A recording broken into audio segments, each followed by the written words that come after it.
شروع اللہ کا نام لے کر جو بڑا مہربان نہایت رحم والا ہے.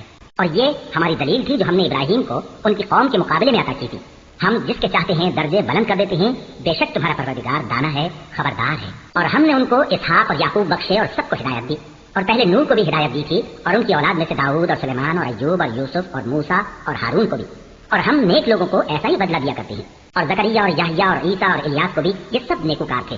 اور اسماعیل اور الیسع اور یونس اور لوط کو بھی. اور ان سب کو دنیا جہاں کے لوگوں پر فضیلت بخشی تھی. اور بعض کو ان کے باپ دادوں اور اولاد اور بھائیوں میں سے بھی. اور ان کو برگزیدہ بھی کیا تھا اور سیدھا راستہ بھی دکھایا تھا. یہ اللہ کی ہدایت ہے، اس پر اپنے بندوں میں سے جسے چاہے چلائے. اور اگر وہ لوگ شرک کرتے تو جو اعمال وہ کرتے تھے سب ضائع ہو جاتے. یہ وہ لوگ تھے جن کو ہم نے کتاب اور حکم شریعت اور نبوت عطا فرمائی تھی. اگر یہ کفار ان باتوں سے انکار کریں تو ہم نے ان پر ایمان لانے کے لیے ایسے لوگ مقرر کر دیے ہیں کہ وہ ان سے کبھی انکار کرنے والے نہیں. یہ وہ لوگ ہیں جن کو اللہ نے ہدایت دی تھی، تو تم انہی کی ہدایت کی پیروی کرو. کہہ دو کہ میں تم سے اس کا کوئی صلہ نہیں مانگتا. یہ تو دنیا جہان کے لوگوں کے لیے محض نصیحت ہے. اور ان لوگوں نے اللہ کی قدر جیسی جاننی چاہیے تھی نہ جانی، جب انہوں نے کہا کہ اللہ نے کسی انسان پر وحی اور کتاب وغیرہ کچھ بھی نازل نہیں کیا. کہو کہ جو کتاب موسیٰ لے کر آئے تھے اسے کس نے نازل کیا تھا، جو لوگوں کے لیے نور اور ہدایت تھی، اور جسے تم نے علیحدہ علیحدہ اوراق پر نقل کر رکھا ہے کہ ان کے کچھ حصے کو تو ظاہر کرتے ہو اور اکثر کو چھپاتے ہو. اور تم کو وہ باتیں سکھائی گئیں جن کو نہ تم جانتے تھے اور نہ تمہارے باپ دادا. کہہ دو اس کتاب کو اللہ ہی نے نازل کیا تھا. پھر ان کو چھوڑ دو کہ اپنی بےہودہ بکواس میں کھیلتے رہیں. اور ویسے ہی یہ کتاب جسے ہم نے نازل کیا ہے بابرکت، جو اپنے سے پہلی کتابوں کی تصدیق کرتی ہے، اور جو اس لیے نازل کی گئی ہے کہ اے نبی تم مکے اور اس کے آس پاس کے لوگوں کو آگاہ کر دو. اور جو لوگ آخرت پر ایمان رکھتے ہیں وہ اس کتاب پر بھی ایمان رکھتے ہیں، اور وہ اپنی نمازوں کی پوری خبر رکھتے ہیں. اور اس سے بڑھ کر ظالم کون ہوگا جو اللہ پر جھوٹ باندھے یا یہ کہے کہ مجھ پر وحی آئی ہے حالانکہ اس پر کچھ بھی وحی نہ آئی ہو. اور جو یہ کہے کہ جس طرح کی کتاب اللہ نے نازل کی ہے اسی طرح کی میں بھی بنا لیتا ہوں. اور کاش تم ان ظالم یعنی مشرک لوگوں کو اس وقت دیکھو جب موت کی سختیوں میں مبتلا ہوں اور فرشتے ان کی طرف ہاتھ بڑھا رہے ہوں کہ نکالو اپنی جانیں.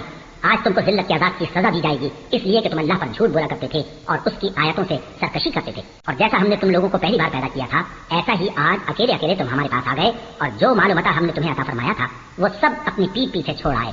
اور ہم تمہارے ساتھ تمہارے سفارشیوں کو بھی نہیں دیکھتے جن کی نسبت تم خیال کرتے تھے کہ وہ تمہارے سفارشی اور ہمارے شریک ہیں.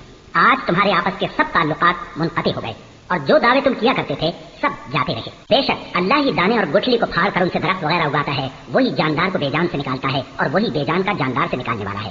یہی تو اللہ ہے. پھر تم کہاں بہکے پھرتے ہو؟ وہی رات کے اندھیرے سے صبح کی روشنی پھاڑ نکالتا ہے اور اسی نے رات کو موجب آرام ٹھہرایا اور سورج اور چاند کو حساب کا ذریعہ بنا دیا. یہ اللہ کے مقرر کیے ہوئے اندازے ہیں جو غالب ہے، علم والا ہے. اور وہی تو ہے جس نے تمہارے لیے ستارے بنائے تاکہ جنگلوں اور دریاؤں کے اندھیروں میں ان سے رستے معلوم کرو. عقل والوں کے لیے ہم نے اپنی آیتیں کھول کھول کر بیان کر دی ہیں. اور وہی تو ہے جس نے تم کو ایک شخص سے پیدا کیا، پھر تمہارے لیے ٹھہرنے کی جگہ ہے اور ایک سپرد ہونے کی. سمجھنے والوں کے لیے ہم نے اپنی آیتیں کھول کھول کر بیان کر دی ہیں. اور وہی تو ہے جو آسمان سے مے برساتا ہے، پھر ہم ہی جو مے برساتے ہیں اس سے ہر طرح کی نباتات اگاتے ہیں. پھر اس میں سے سب پودے نکالتے ہیں اور ان پودوں سے ایک دوسرے کے ساتھ جڑے ہوئے دانے نکالتے ہیں. اور کھجور کے گابے میں سے لٹکتے ہوئے گچھے اور انگوروں کے باغ اور زیتون اور انار جو ایک دوسرے سے ملتے جلتے بھی ہیں اور نہیں بھی ملتے. یہ چیزیں جب پھلتی ہیں تو ان کے پھلوں پر اور جب پکتی ہیں تو ان کے پکنے پر نظر کرو. ان میں ان لوگوں کے لیے جو ایمان لاتے ہیں اللہ کی قدرت کی بہت سی نشانیاں ہیں. اور ان لوگوں نے جنوں کو اللہ کا شریک ٹھہرایا حالانکہ ان کو بھی اسی نے پیدا کیا. اور بے سمجھے جھوٹ بہتان اس کے لیے بیٹے اور بیٹیاں بنا کھڑی تھیں. وہ ان باتوں سے جو اس کی نسبت بیان کرتے ہیں پاک ہے اور اس کی شان ان باتوں سے بلند ہے. وہی آسمان اور زمین کا پیدا کرنے والا ہے. اس کی اولاد کہاں سے ہو جب تو اس کی بیوی ہی نہیں. اور اس نے ہر چیز کو پیدا کیا ہے اور وہ ہر چیز سے باخبر ہے. یہی اوصاف رکھنے والا اللہ تمہارا پروردگار ہے. اس کے سوا کوئی معبود نہیں. وہی ہر چیز کا پیدا کرنے والا ہے تو اسی کی عبادت کرو اور وہ ہر چیز کا نگراں ہے. وہ ایسا ہے کہ نگاہیں اس کا ادراک نہیں کر سکتی جبکہ وہ نگاہوں کا ادراک کر لیتا ہے. اور وہ بھید جاننے والا ہے، خبردار ہے. اے پیغمبر ان سے کہہ دو کہ تمہارے پاس تمہارے پروردگار کی طرف سے روشن دلیلیں پہنچ چکی ہیں. تو جس نے ان کو آنکھ کھول کر دیکھا اس نے اپنا بھلا کیا اور جو اندھا بنا رہا اس نے اپنے حق میں برا کیا. اور میں تمہارا نگہبان نہیں ہوں. اور ہم اسی طرح اپنی آیتیں پھیر پھیر کر بیان کرتے ہیں تاکہ کافر یہ نہ کہیں کہ تم یہ باتیں اہل کتاب سے سیکھے ہوئے ہو، اور تاکہ ہم سمجھنے والے لوگوں کے لیے تشریح کر دیں. اور جو حکم تمہارے پروردگار کی طرف سے تمہارے پاس آتا ہے اسی کی پیروی کرو. اس پروردگار کے سوا کوئی معبود نہیں اور مشرکوں سے کنارہ کر لو. اور اگر اللہ چاہتا تو یہ لوگ شرک نہ کرتے. اور اے پیغمبر ہم نے تم کو ان پر نگہبان مقرر نہیں کیا اور نہ تم ان کے داروغہ ہو. اور جن لوگوں کو یہ مشرک اللہ کے سوا پکارتے ہیں ان کو برا نہ کہنا کہ یہ بھی کہیں اللہ کو بے ادبی سے بے سمجھے برا نہ کہہ بیٹھیں. اس طرح ہم نے ہر ایک امت کے اعمال ان کی نظروں میں اچھے کر دکھائے ہیں. پھر ان کو اپنے پروردگار کی طرف لوٹ کر جانا ہے، تب وہ ان کو بتائے گا کہ وہ کیا کیا کرتے تھے. اور یہ لوگ اللہ کی سخت قسمیں کھاتے ہیں کہ اگر ان کے پاس کوئی نشانی آئے تو اس پر ضرور ایمان لے آئیں گے. کہہ دو کہ نشانیاں تو سب اللہ ہی کے پاس ہیں. اور مومنو تمہیں کیا معلوم ہے، یہ تو ایسے بدبخت ہیں کہ ان کے پاس نشانیاں آ بھی جائیں تب بھی ایمان نہ لائیں. اور ہم ان کے دلوں اور آنکھوں کو الٹ دیں گے، تو جیسے یہ اس قرآن پر پہلی دفعہ ایمان نہیں لائے ویسے پھر نہ لائیں گے، اور ہم ان کو چھوڑ دیں گے کہ اپنی سرکشی میں بہکتے رہیں۔ اور اگر ہم ان پر فرشتے بھی اتار دیتے اور مردے بھی ان سے گفتگو کرنے لگتے اور ہم سب چیزوں کو ان کے سامنے لاموجود بھی کر دیتے تو بھی یہ ایمان لانے والے نہ تھے، مگر یہ کہ اللہ چاہے۔ بات یہ ہے کہ یہ اکثر نادان ہیں، اور اسی طرح ہم نے شیطان سیرت انسانوں اور جنوں کو ہر پیغمبر کا دشمن بنا دیا تھا۔ وہ دھوکہ دینے کے لیے ایک دوسرے کے دل میں ملمہ کی ہوئی باتیں ڈالتے رہتے تھے، اور اگر تمہارا پروردگار چاہتا تو وہ ایسا نہ کرتے۔ سو ان کو اور جو کچھ یہ افترا کرتے ہیں اسے چھوڑ دو۔ اور وہ ایسے کام اس لیے بھی کرتے تھے کہ جو لوگ آخرت پر ایمان نہیں رکھتے ان کے دل ان کی باتوں پر مائل ہوں اور وہ انہیں پسند کریں، اور جو کام وہ کرتے تھے وہی کرنے لگے۔ کہو کیا میں اللہ کے سوا اور منصف تلاش کروں، حالانکہ اس نے تمہاری طرف صاف مضامین والی کتاب بھیجی ہے، اور جن لوگوں کو ہم نے کتاب یعنی تورات دی ہے وہ جانتے ہیں کہ یہ تمہارے پروردگار کی طرف سے برحق نازل ہوئی ہے۔ تو تم ہرگز شک کرنے والوں میں نہ ہونا، اور تمہارے پروردگار کی باتیں سچائی اور انصاف میں پوری ہیں، اس کی باتوں کو کوئی بدلنے والا نہیں، اور وہ سنتا ہے جانتا ہے۔ اور اکثر لوگ جو زمین پر آباد ہیں گمراہ ہیں، اگر تم ان کا کہا مان لو گے تو وہ تمہیں اللہ کا رستہ بھلا دیں گے۔ یہ محض گمان کے پیچھے چلتے اور نرے اٹکل کے تیر چلاتے ہیں۔ تمہارا پروردگار ان لوگوں کو خوب جانتا ہے جو اس کے رستے سے بھٹکے ہوئے ہیں، اور ان سے بھی خوب واقف ہے جو رستے پر چل رہے ہیں۔ سو جس چیز پر ذبح کے وقت اللہ کا نام لیا جائے اگر تم اس کی آیتوں پر ایمان رکھتے ہو تو اسے کھا لیا کرو۔ اور سبب کیا ہے کہ جس چیز پر اللہ کا نام لیا جائے تم اسے نہ کھاؤ؟ حالانکہ جو چیزیں اس نے تمہارے لیے حرام ٹھہرا دی ہیں وہ ایک ایک کر کے بیان کر دی ہیں۔ بے شک ان کو نہیں کھانا چاہیے مگر اس صورت میں کہ ان کے کھانے کے لیے ناچار ہو جاؤ۔ اور بہت سے لوگ بے سمجھے بوجھے اپنے نفس کی خواہشوں سے لوگوں کو بہکا رہے ہیں۔ کچھ شک نہیں کہ ایسے لوگوں کو جو اللہ کی مقرر کی ہوئی حد سے باہر نکل جاتے ہیں تمہارا پروردگار خوب جانتا ہے۔ اور ظاہری اور پوشیدہ ہر طرح کا گناہ ترک کر دو۔ جو لوگ گناہ کرتے ہیں وہ عنقریب اپنے کیے کی سزا پائیں گے۔ اور جس چیز پر اللہ کا نام نہ لیا جائے اسے مت کھاؤ جو اس کا کھانا گناہ ہے۔ اور شیطان لوگ اپنے رفیقوں کے دلوں میں یہ بات ڈالتے ہیں کہ تم سے جھگڑا کریں، اور اگر تم لوگ ان کے کہے پر چلے تو بے شک تم بھی مشرک ہوئے۔ بھلا جو پہلے مردہ تھا پھر ہم نے اس کو زندہ کیا اور اس کے لیے روشنی کر دی جس کے ذریعے سے وہ لوگوں میں چلتا پھرتا ہے، کہیں اس شخص جیسا ہو سکتا ہے جو اندھیرے میں پڑا ہوا ہو اور اس سے نکل ہی نہ سکے۔ اسی طرح کافر جو عمل کر رہے ہیں وہ انہیں اچھے معلوم ہوتے ہیں، اور اسی طرح ہم نے ہر بستی میں بڑے بڑے مجرموں کو موقع دیا کہ اس میں مکاریاں کرتے رہیں، اور جو مکاریاں یہ کرتے ہیں ان کا نقصان انہی کو ہے اور اس سے بے خبر ہیں۔ اور جب ان کے پاس کوئی آیت آتی ہے تو کہتے ہیں کہ جس طرح کی رسالت اللہ کے پیغمبروں کو ملی ہے جب تک اسی طرح کی رسالت ہم کو نہ ملے ہم ہرگز ایمان نہیں لائیں گے۔ اس کو اللہ ہی خوب جانتا ہے کہ رسالت کا کون سا موقع ہے اور وہ اپنی پیغمبری کسے عنایت فرمائے۔ جو لوگ جرم کرتے ہیں ان کو اللہ کے ہاں ذلت نصیب ہوگی اور عذاب شدید ہوگا، اس لیے کہ مکاریاں کرتے تھے۔ تو جس شخص کو اللہ چاہتا ہے کہ ہدایت بخشے اس کا سینہ اسلام کے لیے کھول دیتا ہے، اور جسے چاہتا ہے کہ گمراہ کرے اس کا سینہ تنگ اور گھٹا ہوا کر دیتا ہے، گویا وہ آسمان پر چڑھ رہا ہے۔ اس طرح اللہ ان لوگوں پر جو ایمان نہیں لاتے عذاب بھیجتا ہے۔ اور یہی تمہارے پروردگار کا سیدھا رستہ ہے۔ جو لوگ غور کرنے والے ہیں ان کے لیے ہم نے اپنی آیتیں کھول کھول کر بیان کر دی ہیں۔ ان کے لیے ان کے اعمال کے سلے میں پروردگار کے ہاں سلامتی کا گھر ہے اور وہی ان کا دوست ہے۔ اور جس دن وہ سب جن و انس کو جمع کرے گا اور فرمائے گا کہ اے گروہ جنات تم نے انسانوں سے بہت فائدے حاصل کیے، تو جو انسانوں میں ان کے دوست ہوں گے وہ کہیں گے کہ پروردگار ہم ایک دوسرے سے فائدے حاصل کرتے رہے اور آخر اس وقت پہنچ گئے جو تو نے ہمارے لیے مقرر کیا تھا۔ اللہ فرمائے گا اب تمہارا ٹھکانہ دوزخ ہے، ہمیشہ اس میں جلتے رہو گے مگر جو اللہ چاہے۔ بے شک تمہارا پروردگار دانا ہے، خبردار ہے۔ اور اسی طرح ہم ظالموں کو ان کے اعمال کے سبب جو وہ کرتے تھے ایک دوسرے کے قریب کر دیں گے۔ اے جنوں اور انسانوں کی جماعت، کیا تمہارے پاس تمہیں میں سے پیغمبر نہیں آتے رہے جو میری آیتیں تم کو پڑھ پڑھ کر سناتے اور تمہارے اس دن کے سامنے موجود ہونے سے ڈراتے تھے؟ وہ کہیں گے کہ پروردگار ہمیں اپنے گناہوں کا اقرار ہے، اور ان لوگوں کو دنیا کی زندگی میں دھوکے میں ڈال رکھا تھا اور اب خود انہوں نے اپنے اوپر گواہی دی کہ کفر کرتے تھے۔ اے نبی، یہ جو پیغمبر آتے رہے اور کتابیں نازل ہوتی رہیں تو اس لیے کہ تمہارا پروردگار ایسا نہیں کہ بستیوں کو ظلم سے ہلاک کر دے اور وہاں کے رہنے والوں کو کچھ بھی خبر نہ ہو، اور سب لوگوں کے بلحاظ اعمال درجے مقرر ہیں، اور جو کام یہ لوگ کرتے ہیں اللہ ان سے بے خبر نہیں۔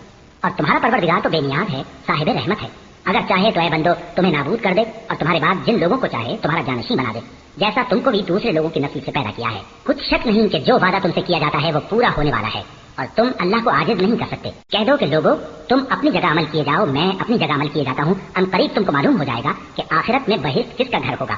کچھ شک نہیں کہ مشرک کامیاب نہیں ہوں گے، اور یہ لوگ اللہ ہی کی پیدا کی ہوئی چیزوں یعنی کھیتی اور مویشیوں میں اللہ کا بھی ایک حصہ مقرر کرتے ہیں اور اپنے خیال باطل سے کہتے ہیں کہ یہ حصہ تو اللہ کا اور یہ ہمارے شریکوں یعنی بتوں کا۔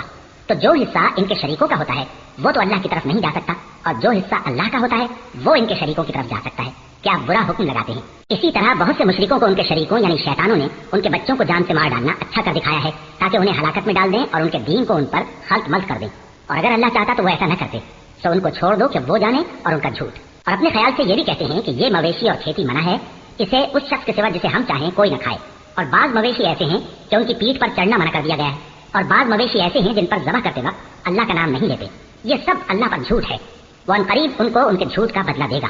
اور یہ بھی کہتے ہیں کہ جو بچہ ان مویشیوں کے پیٹ میں ہے وہ صرف ہمارے مردوں کے لیے ہے اور ہماری عورتوں کو اس کا کھانا حرام ہے، اور اگر وہ بچہ مرا ہوا ہو تو سب اس میں شریک ہیں، یعنی اسے مرد اور عورتیں سب کھائیں۔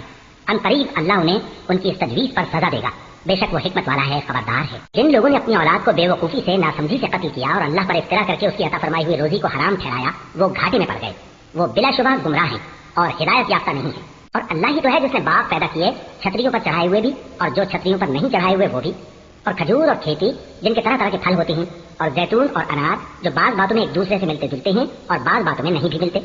جب یہ چیزیں پھلیں تو ان کے پھل کھاؤ، اور جس دن پھل توڑو اور کھیتی کاٹو تو اس کا حق بھی اس میں سے ادا کرو، اور بیجا نہ اڑانا کہ اللہ بیجا اڑانے والوں کو دوست نہیں رکھتا۔ اور مویشیوں میں بوجھ اٹھانے والے یعنی بڑے بڑے بھی پیدا کیے اور زمین سے لگے ہوئے یعنی چھوٹے چھوٹے بھی، بس اللہ کا دیا ہوا رزق کھاؤ اور شیطان کے قدموں پر نہ چلو، وہ تمہارا کھلا دشمن ہے۔ یہ بڑے چھوٹے مویشی 8 قسم کے ہیں، 2 بھیڑوں میں سے اور 2 بکریوں میں سے، یعنی ایک نر اور ایک مادہ۔ اے پیغمبر ان سے پوچھو کہ اللہ نے دونوں کے نروں کو حرام کیا ہے یا دونوں کی ماداؤں کو، یا جو بچہ ماداؤں کے پیٹ میں ہے اسے؟ اگر سچے ہو تو مجھے سند سے بتاؤ۔ اور 2 اونٹوں میں سے اور 2 گایوں میں سے، ان کے بارے میں بھی ان سے پوچھو کہ اللہ نے دونوں کے نروں کو حرام کیا ہے یا دونوں کی ماداؤں کو، یا جو بچہ ماداؤں کے پیٹ میں ہے اس کو؟ بھلا جس وقت اللہ نے تم کو اس کا حکم دیا تھا تم اس وقت موجود تھے؟ اب اس شخص سے زیادہ کون ظالم ہے جو اللہ پر جھوٹ باندھے تاکہ بے جانے بوجھے لوگوں کو گمراہ کرے؟ کچھ شک نہیں کہ اللہ ظالم لوگوں کو ہدایت نہیں دیتا۔ کہو کہ جو احکام مجھ پر نازل ہوئے ہیں میں ان میں کوئی چیز جسے کھانے والا کھائے حرام نہیں پاتا، بجز اس کے کہ وہ مرا ہوا جانور ہو یا بہتا لہو یا سور کا گوشت، کہ یہ سب ناپاک ہیں، یا کوئی گناہ کی چیز ہو کہ اس پر اللہ کے سوا کسی اور کا نام لیا گیا ہو۔ اور اگر کوئی مجبور ہو جائے لیکن نہ تو نافرمانی کرے اور نہ حد سے باہر نکل جائے تو تمہارا پروردگار بخشنے والا ہے، مہربان ہے۔ اور یہودیوں پر ہم نے سب ناخن والے جانور حرام کر دیے تھے، اور گایوں اور بھیڑ بکریوں سے ان کی چربی ان پر حرام کر دی تھی، سوائے اس کے جو ان کی پیٹھ پر لگی ہو یا آنتوں میں لگی ہو یا ہڈی سے ملی ہو۔ یہ سزا ہم نے ان کو ان کی شرارت کے سبب دی تھی، اور ہم یقیناً سچ کہنے والے ہیں۔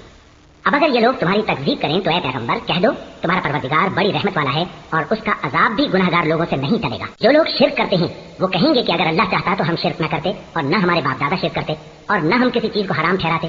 اسی طرح ان لوگوں نے تکذیب کی تھی جو ان سے پہلے تھے، یہاں تک کہ ہمارے عذاب کا مزہ چکھ کر رہے۔ کہہ دو کیا تمہارے پاس کوئی سند ہے؟ اگر ہے تو اسے ہمارے سامنے لاؤ، تم لوگ تو بس گمان کے پیچھے چلتے اور اٹکل کے تیر چلاتے ہو۔ کہہ دو کہ اللہ ہی کی حجت غالب ہے، پھر اگر وہ چاہتا تو تم سب کو ہدایت دے دیتا۔ کہو کہ اپنے گواہوں کو لاؤ جو بتائیں کہ اللہ نے یہ چیزیں حرام کی ہیں، پھر اگر وہ آ کر گواہی دیں تو تم ان کے ساتھ گواہی نہ دینا اور نہ ان کی خواہشوں کی پیروی کرنا جو ہماری آیتوں کو جھٹلاتے ہیں اور جو آخرت پر ایمان نہیں لاتے اور بتوں کو اپنے پروردگار کے برابر ٹھہراتے ہیں۔ کہو کہ لوگو آؤ میں تمہیں وہ چیزیں پڑھ کر سناؤں جو تمہارے پروردگار نے تم پر حرام کر دی ہیں۔ ان کی نسبت اس نے اس طرح ارشاد فرمایا ہے کہ کسی چیز کو اللہ کا شریک نہ بنانا اور ماں باپ سے بدسلوکی نہ کرنا بلکہ حسن سلوک کرتے رہنا اور ناداری کے اندیشے سے اپنی اولاد کو قتل نہ کرنا، کیونکہ تم کو اور ان کو ہم ہی رزق دیتے ہیں۔ اور بے حیائی کے کام ظاہر ہو یا پوشیدہ ان کے پاس نہ پھٹکنا، اور کسی شخص کو جس کے قتل کو اللہ نے حرام کر دیا ہے قتل نہ کرنا مگر جائز طور پر، یعنی جس کا شریعت حکم دے۔ ان باتوں کی وہ تمہیں تاکید کرتا ہے تاکہ تم سمجھو۔ اور یتیم کے مال کے پاس بھی نہ جانا مگر ایسے طریق سے کہ بہت ہی پسندیدہ ہو، یہاں تک کہ وہ جوانی کو پہنچ جائے، اور ناپ اور تول انصاف کے ساتھ پوری کیا کرو۔ ہم کسی کو ذمہ دار نہیں بناتے مگر اس کی طاقت کے مطابق، اور جب کسی کی نسبت کوئی بات کہو تو انصاف سے کہو، گو کہ وہ تمہارا رشتہ دار ہی ہو، اور اللہ کے عہد کو پورا کرو۔ ان باتوں کا اللہ تمہیں حکم دیتا ہے تاکہ تم نصیحت قبول کرو، اور یہ کہ میرا سیدھا رستہ یہی ہے تو تم اسی پر چلنا اور دوسرے رستوں پر نہ چلنا کہ ان پر چل کر اللہ کے راستے سے الگ ہو جاؤ گے۔ ان باتوں کا اللہ تمہیں حکم دیتا ہے تاکہ تم پرہیزگار بنو۔ ہاں پھر سن لو کہ ہم نے موسیٰ کو کتاب عنایت کی تھی تاکہ ہم ان لوگوں پر جو نیکوکار ہیں نعمت پوری کر دیں، اور اس میں ہر چیز کا بیان ہے اور ہدایت ہے اور رحمت ہے تاکہ ان کی امت کے لوگ اپنے پروردگار کے روبرو حاضر ہونے کا یقین کریں۔ اور اے کفر کرنے والو، یہ کتاب بھی ہم ہی نے اتاری ہے برکت والی، تو اس کی پیروی کرو اور اللہ سے ڈرو تاکہ تم پر مہربانی کی جائے۔ اور اس لیے اتاری ہے کہ تم یوں نہ کہو کہ ہم سے پہلے 2 ہی گروہوں پر کتابیں اتری ہیں اور ہم ان کے پڑھنے سے بے خبر تھے، یا یہ نہ کہو کہ اگر ہم پر بھی کتاب نازل ہوتی تو ہم ان لوگوں کی نسبت کہیں سیدھے رستے پر ہوتے۔ سو اب تو تمہارے پاس تمہارے پروردگار کی طرف سے دلیل اور ہدایت اور رحمت آ گئی ہے، تو اس سے بڑھ کر ظالم کون ہوگا جو اللہ کی آیتوں کی تکذیب کرے اور ان سے لوگوں کو پھیرے۔ جو لوگ ہماری آیتوں سے پھیرتے ہیں اس پھیرنے کے سبب ہم ان کو برے عذاب کی سزا دیں گے۔ یہ اس کے سوا اور کس بات کے منتظر ہیں کہ ان کے پاس فرشتے آئیں یا خود تمہارا پروردگار آئے یا تمہارے پروردگار کی کوئی خاص نشانی آ جائے۔ جس روز تمہارے پروردگار کی خاص نشانی آ جائے گی تو جو شخص پہلے ایمان نہیں لایا ہوگا اس وقت اسے ایمان لانا کچھ فائدہ نہیں دے گا، یا جس نے اپنے ایمان کی حالت میں نیک عمل نہیں کیے ہوں گے تو گناہوں سے توبہ کرنا مفید نہ ہوگا۔ اے پیغمبر ان سے کہہ دو کہ تم بھی انتظار کرو، ہم بھی انتظار کرتے ہیں۔ جن لوگوں نے اپنے دین کے حصے بکھرے کر لیا اور خود بھی کئی فرقے ہو گئے ان سے تم کو کچھ کام نہیں، ان کا کام اللہ کے حوالے، پھر جو کچھ وہ کرتے رہے ہیں وہ ان کو سب بتائے گا۔